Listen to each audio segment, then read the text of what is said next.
دوستو، اللہ پاک نے حضرت انسان کے ساتھ ساتھ اس دنیا میں ہزاروں لاکھوں طرح کے جاندار بھی تخلیق فرمائے ہیں، جن میں خلائی مخلوق یعنی جن بوجھ شامل ہیں۔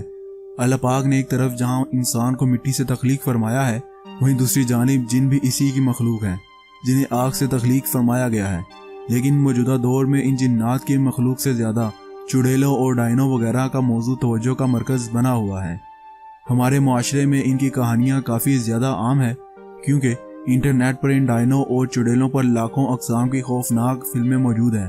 اس کے علاوہ ہم نے بھی اپنی زندگی میں کئی ایسی کہانیاں سن رکھی ہیں کہ جب کوئی شخص رات دیر سے اپنے گھر واپس آ رہا تھا تو کسی سنسان جگہ سے گزرتے ہوئے اس کا سامنا ایک خاتون سے ہوا، جس کے لمبے لمبے ناخن، خون میں لبریز بڑے خوفناک دانت اور آنکھوں میں عجیب طرح کی وحشت تھی۔ ان کی بتائی گئی نشانیوں میں سب سے اہم بات یہ ہوتی ہے کہ اس خاتون کے پاؤں الٹی جانب کو مڑے ہوئے تھے، جس کا صاف طور پر یہی مطلب نکلتا ہے کہ وہ عورت کوئی عام انسان نہیں تھی بلکہ خوفناک ڈائن یا چڑیل تھی۔ اور ڈائن کے متعلق کچھ مزید باتیں یہ بھی مشہور ہیں کہ ان خواتین کی روحیں ہوتی ہیں جن کی موت حمل کے دوران ہو جاتی ہے، یا پھر یہ اس خاتون کی روح ہوتی ہے جس کے سسرال والے اس پر تشدد کر کے اسے موت کے گھاٹ اتار دیتے ہیں۔ ان واقعات کا آغاز آج سے نہیں ہوا بلکہ آج سے کم و بیش ہزاروں سال پہلے سے ان چڑیلوں اور ڈائنوں کے وجود پر یقین کیا جاتا ہے، جیسے کہ ان کا ذکر عرب ممالک میں بھی ملتا ہے، جہاں ان ڈائنوں کو کرینہ کے نام سے پکارا جاتا ہے۔ لیکن ہم آپ کو بتا دیں کہ اسلام میں چڑیل یا پھر ڈائن جیسی کسی بھی مخلوق کا تصور موجود نہیں ہے، کیونکہ کسی بھی اسلامی کتاب میں ان کے بارے میں کسی قسم کا کوئی ذکر نہیں ملتا۔ یہاں شاید آپ سوچ رہے ہوں گے کہ پھر لفظ چڑیل یا ڈائن آیا کہاں سے اور اس کی اصلی حقیقت کیا ہے، تو ہم آپ کو بتا دیں کہ چڑیلوں اور ڈائنوں کا تصور انڈیا سے پاکستان میں منتقل ہوا ہے۔ لہٰذا آج کی اس ویڈیو میں ہم آپ کو انہی چڑیلوں اور ڈائنوں کی اصلی حقیقت کے متعلق بتائیں گے۔ لیکن اس سے پہلے اس ویڈیو کو لائک کر دیں اور ہمارے چینل کو سبسکرائب بھی کر دیں تاکہ آپ کو ہماری ہر نئی آنے والی ویڈیو کا نوٹیفیکیشن ملتا رہے۔ دوستو، جیسا کہ ہم نے بتایا کہ ڈائنوں اور چڑیلوں کا تصور انڈیا سے پاکستان میں منتقل ہوا ہے۔ دراصل لفظ ڈائن ہندی زبان کا لفظ ہے جسے ڈاکنی سے اخذ کیا گیا ہے۔ ڈاکنی کا ذکر ہندو مت کی تاریخی کتابوں میں ملتا ہے۔ یہ ہندو مت کی ایک دیوی کالی کے ماننے والی نہایت طاقتور اور خطرناک جادوگرنی ہوا کرتی تھی، جس کا نام ڈاکنی تھا۔ اس ڈاکنی کے پاس کافی زیادہ کالی جادوئی طاقتیں موجود تھی۔ یہ اس قدر خطرناک عورت تھی کہ یہ اپنے جادو سے انسانوں کا شکار کرتی اور ان کا گوشت کھاتی تھی۔ اتنا ہی نہیں، انڈیا کی ریاست مہاراشٹر کے کسی علاقے میں ایک گاؤں آباد ہے جس کا نام ہرن گل ہے۔ اس گاؤں کو ڈائنوں کی پناہ گاہ کے طور پر مانا جاتا ہے۔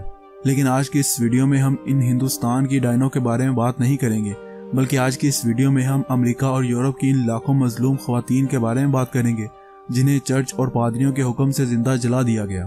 دوستو، قدیم یورپ میں ایک مذہب موجود تھا جسے وچ کرافٹ یعنی ویکا کہا جاتا ہے۔ اس وقت ایک کرسچن مذہب سے تعلق رکھنے والے افراد وچ کرافٹ نامی اس مذہب کو ماننے والی خواتین کو وچ یعنی چڑیل اور مرد کو ویزرڈ یعنی جادوگر کہا کرتے تھے۔ یہ وہ وقت تھا جب عیسائیت پورے یورپ پر قابض ہو چکی تھی۔ ہر جانب چرچ کے پادریوں کی حکومت ہوا کرتی تھی۔ فیصلے عدالتوں کے بجائے چرچ میں ہوا کرتے تھے اور جو فیصلے یہ پادری سنایا کرتے تھے وہی قانون بن جاتا تھا۔ اس جہالت بھرے دور میں کچھ نہایت بیوقوف پادریوں نے ایک نہایت احمقانہ فیصلہ لیا، جس میں انہوں نے یہ قانون پاس کیا کہ جس بھی شخص کا تعلق وچ کرافٹ مذہب سے ہوا اسے فوراً پھانسی کی سزا دی جائے گی۔ اس فیصلے کے نتیجے میں جس بھی خاتون پر چڑیل ہونے کا الزام لگتا اسے بغیر کسی سنوائی یا ثبوت کے فوراً موت کی سزا سنا دی جاتی تھی۔ اس دور کی جہالت کا اندازہ آپ اس بات سے لگا سکتے ہیں کہ اگر کوئی بھی انسان اٹھ کر کسی بھی عورت یا مرد پر یہی الزام لگا دے کہ ان کا تعلق وچ کرافٹ سے ہے تو اس شخص کو نہایت خوفناک موت سے دوچار ہونا پڑتا تھا۔ آپ کو شاید یہ جان کر کافی زیادہ حیرانی ہوگی کہ اس خوفناک احمقانہ فیصلے کے چلتے 1484 عیسوی سے لے کر 1750 عیسوی تک کم و بیش 2 لاکھ مظلوم خواتین نے اپنی جان سے ہاتھ دھویا، اور اس کالے قانون نے ان سبھی کی اس قدر خوفناک طریقے سے جان لی جس کے بارے میں سن کر ہی انسان کے رونگٹے کھڑے ہو جاتے ہیں۔ آپ کو شاید یہ جان کر کافی زیادہ حیرانی ہوگی کہ اس 250 سالہ دور میں یورپ کے ان جاہل پادریوں نے کالے جادو کا الزام لگا کر لاکھوں معصوم خواتین کو زندہ جلا دیا۔ جب ان سے بھی ان ظالموں کا دل نہیں بھرا تو انہوں نے ان خواتین کے جسم کے اعضاء کاٹنے شروع کر دیے، یا پھر انہیں زندہ ہی کیلوں کے بنے ڈبوں کے اندر بند کر کے دفن کر دیا جاتا تھا۔ یہاں اس دور میں پادریوں کی حکومت ہوا کرتی تھی۔ جس بھی علاقے میں کسی عورت پر چڑیل ہونے کا الزام لگتا تو اس علاقے کا پادری پورے گاؤں کے سامنے اپنی عدالت لگایا کرتا تھا اور بغیر کچھ سنے سنائے الزام لگائی گئی خاتون کو موت کی سزا سنا دیا کرتا تھا۔ جس کے بعد سارا گاؤں اس خاتون پر تھوکتا، اسے پتھر مارتا اور خوب شور و گل کر کے خوشیاں مناتا کہ انہوں نے ایک چڑیل کو اس کے انجام تک پہنچا دیا۔ جس بھی خاتون پر چڑیل ہونے کا الزام لگتا، یہ اسے چونک میں سرے عام سلیب سے باندھ کر لکڑیوں کے اوپر کھڑا کر کے اسے زندہ آگ میں جلا دیا کرتے تھے، یا پھر پتھر مار مار کر اس عورت کو ایک دردناک موت دیتے تھے۔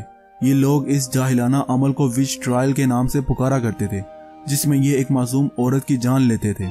اس دور میں یورپ میں باقاعدہ ایسے افراد کی تنظیم موجود تھی جو گھوم کر ان چڑیلوں کو تلاش کیا کرتے تھے، جنہیں وچ ہنٹر یعنی چڑیلوں کے شکاری کے نام سے پکارا جاتا تھا۔ وقت گزرنے کے ساتھ ساتھ یہ کام ایک کامیاب پیشے کی شکل اختیار کر گیا، کیونکہ اس کام میں عزت کے ساتھ ساتھ کافی زیادہ مال و دولت بھی بطور معاوضہ دی جاتی تھی۔ انہی چڑیلوں کو پکڑنے کے لیے اچھی خاصی تنخواہ دی جاتی تھی۔ اتنا ہی نہیں بلکہ انہیں ہر طرح کا حکومتی تحفظ بھی مہیا کیا جاتا تھا، اس لیے یہ پیشہ کافی زیادہ مشہور ہو چکا تھا۔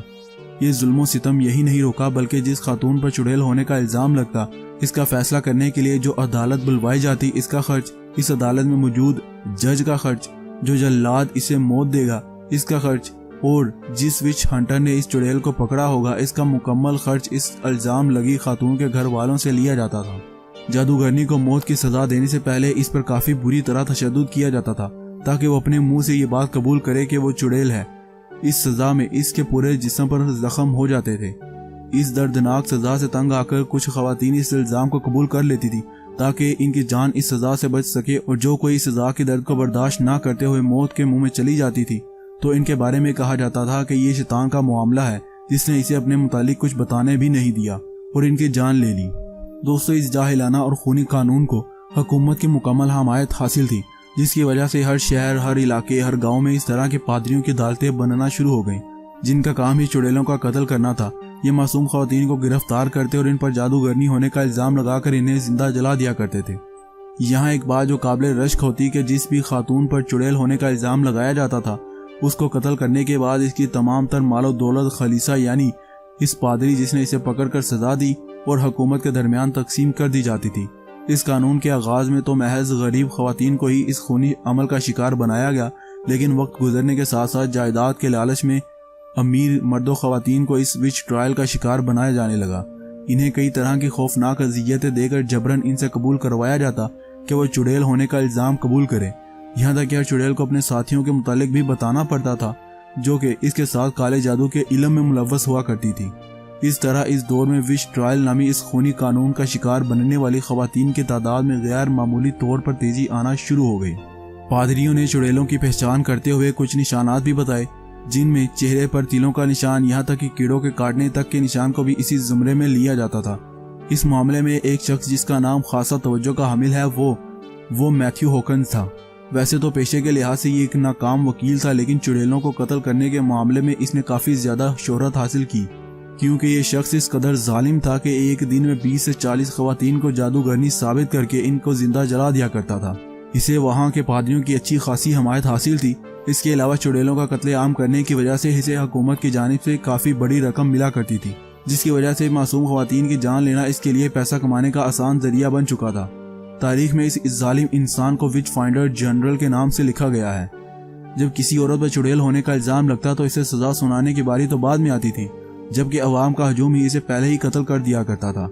اس قانون کے چلتے اگر کسی بھائی کو پوری جائیداد پر قبضہ کرنا ہوتا تو وہ اپنی بہن پر چڑیل ہونے کا الزام لگا دیا کرتا تھا، یا پھر کسی شوہر کو اپنی بیوی سے طلاق چاہیے ہوتی تھی یا اس سے علیحدگی حاصل کرنا چاہتا تھا تو وہ اس پر چڑیل ہونے کا الزام لگا کر اسے قتل کروا دیا کرتا تھا۔